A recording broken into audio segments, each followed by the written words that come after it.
Breaking today, growing speculation that Meghan Markle went under the knife before her Paris disaster trip. It doesn't work for you to shoulders back, breasts out, headlights going, head up, and try to look as bitchy as possible. And stride. Designed to traumatize Prince Harry with that journey through Paris emulating that of his mother. That is what the kids call a sweaty try hard. It's obvious. I can see you're trying. I feel uncomfortable. I have kind of secondhand embarrassment for you. If you can't pull it off naturally, please don't try. Please just walk out like a normal person would walk. Otherwise, everything about you, as per usual with this gal, is alienating. So Angela Levin, no, this is not my area of expertise, but you have been looking into this for some time and you believe it is true that Meghan Markle has gone under the knife. Oh, yes. I mean, of course she has. She's never actually said I have, but you can see because certain things have changed quite significantly. Let me spill what truly happened in Paris. Everyone believed this was Meghan Markle's grand return, her dramatic, I'm back and you can't look away, fashion comeback moment. She showed up at Balenciaga, front row, cameras going wild. It should have been pure magic. But inside that room, the energy was ice cold. One stylist whispered that you could literally feel the air freeze the second she walked in. And of course, I'm no expert on this, but when you look at the before and after images, it starts to become undeniable. No smiles, no hugs, no, oh my gosh, you look amazing, just eyes locked on her cold and sharp. Every glance followed her like a silent storm, judging every move she made. You'd imagine a duchess appearing at Fashion Week would spark chaos, with paparazzi shouting her name and editors scrambling for selfies. But no, she strutted down that carpet with her chin high, acting like she ruled Paris, yet not one major figure dared to approach. Everyone kept their distance, literally frozen in place. And she's that sort of woman. She's going to do it. I mean, the easiest one is to talk about teeth. When she was younger, she had gaps, and now she's got beautiful teeth, and that helps her. Nobody wanted to be the one seen standing too close to her. The photographers snapped their pictures, but you could tell they were just going through the motions. The whole scene felt painfully awkward, the kind of silence that makes your skin crawl. And behind that quiet tension came the whispers, fast, low, and absolutely vicious. Because the insiders already knew something the rest of the world hadn't heard yet. And this is where things start to get messy. Backstage crews began swapping stories like wildfire. And then, but actually more important again is the face, of course. And she had a different sort of face, really. She had a bridge that was too defined. Apparently, she kept tugging her scarf closer to her face, smiling like everything was perfectly fine. But the makeup artist nearby looked completely drained, like they'd had enough for the night. Someone even joked, "You can fix foundation, but you can't fix that smell."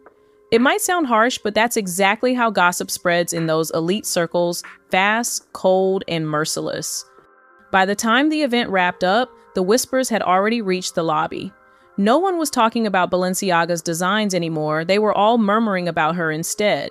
So they worked on that, and they worked on the side, and all of the freckles which they used, the skin looked flawless because of all her freckles. That's the thing about Paris. It can overlook arrogance. It can even overlook scandal, but it will never forgive bad hygiene. After that show, the chatter inside the fashion houses started to roar louder than ever. Designers were whispering that Meghan's appearance wasn't some grand invitation at all. It was a last-minute favor. And Balenciaga, the very brand she picked for her big comeback, hadn't exactly rolled out the red carpet. They reportedly gave her just one pair of shoes, plain black heels. Everything else she wore that night, borrowed, not gifted. This was a Dr. Motiki, who actually wins loads and loads of awards for talking about Meghan's body. The clothes didn't fit quite right because they were never meant to be hers in the first place. No tailoring, no careful adjustments, not even a personal touch. And in the world of fashion, that sends a quiet but powerful message. You're not part of the circle. For stars, free clothes usually scream status, a clear sign that the brand trusts you to elevate their name. But in Meghan's case, there were strings attached, quiet conditions that spoke louder than words.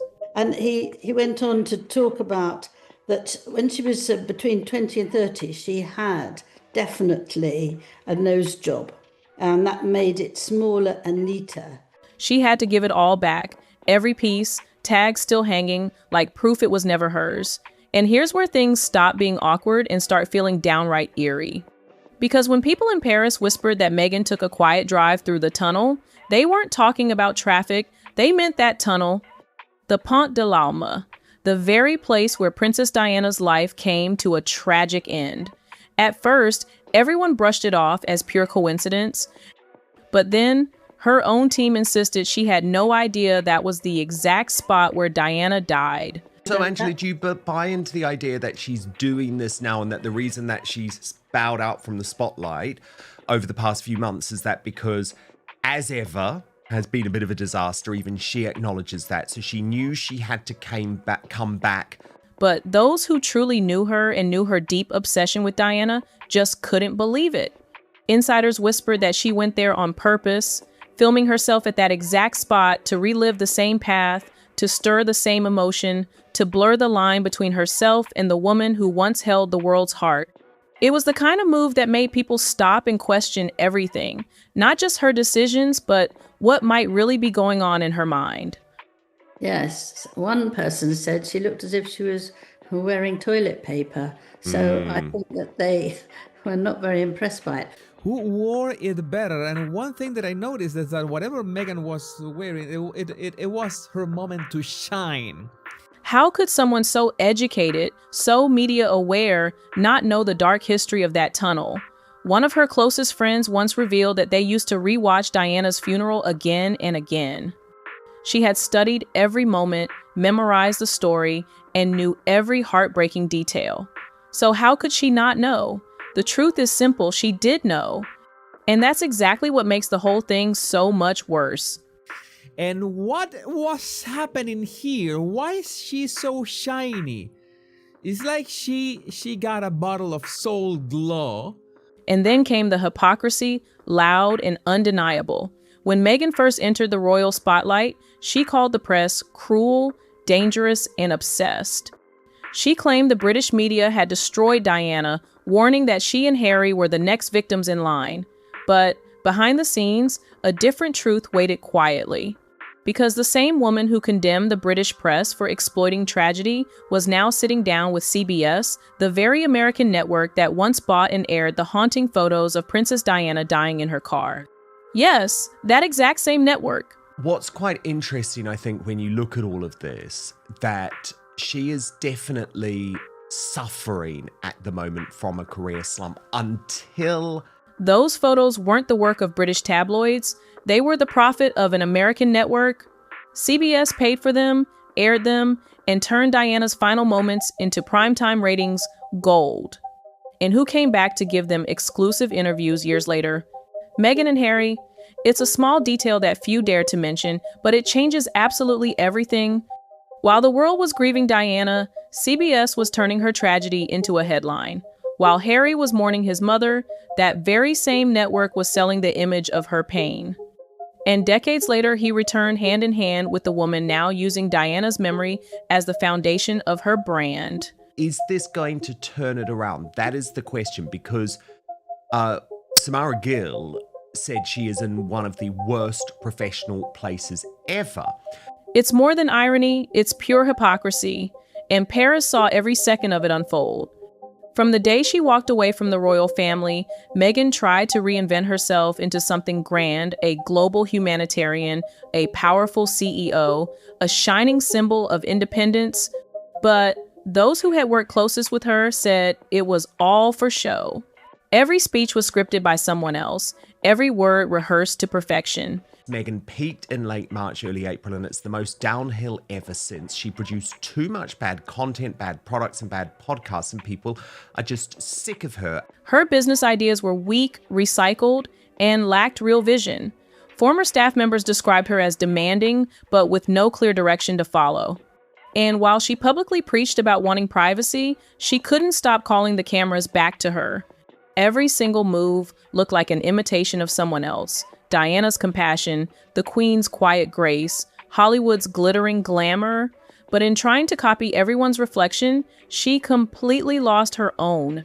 The same woman who claimed she didn't know where Diana died had once watched that funeral over and over again, studying every second. But we need to talk about this whole Balenciaga pushing, and she, with this, let's say. The same woman who claimed she never Googled Harry had actually planned her introduction to him with near-perfect precision. The cracks in her story were starting to show, and this time, not even the best PR team could hide them. The Paris show was meant to be her grand rebirth, her dazzling comeback moment, but instead, it turned into a mirror she couldn't escape. People saw right through the act, the rehearsed smiles, the desperate symbolism, the hollow glamour. The woman who once captivated the world now looked like a fading reflection of her own illusion. Reporters started asking the questions everyone used to avoid. Why didn't any major designer want to dress her? Why hadn't a single global brand signed her after Spotify and Netflix went cold? And why, after all that talk of healing, did Harry look more lost than ever? The answers drifted through Paris like a cold wind, sharp and chilling. Because the fairy tale wasn't real anymore. The magic had faded, the charm was gone, and people were finally starting to see the truth. Meghan Markle was no longer the mystery everyone wanted to solve. She had become the headline that had been written far too many times, and this time, no glossy interview could rewrite it. By the moment she left Paris, the lights still flashed, but the warmth had completely vanished. The applause that followed was polite, not heartfelt. And behind her, the whispers grew louder than the cheers themselves. The same city that once adored Diana now had no room left for imitation, only the quiet echo of what used to be. Paris doesn't reward pretense, it shatters it wide open. And that week, it exposed Meghan completely for who she really was. The world finally saw what insiders had whispered for years, that the glamour, the grace, the perfectly staged image was nothing more than a performance. Behind the designer clothes and polished smiles stood someone empty, frustrated, and exhausted from pretending. Maybe she truly believed Paris would crown her again, that the city of style would embrace her once more. But instead, it tore away the disguise and left her standing in the harsh light of reality. By the end of it all, Meghan wasn't shining beneath the lights, she was trapped in their glare. The difference between her and Diana was never just love, it was truth, and in Paris, that truth finally caught up to her. Paris gave her exactly what she craved: attention. But it wasn't admiration, not even close. The lights flashed, the cameras clicked, and for one fleeting moment, she seemed to believe she had become Diana's reflection.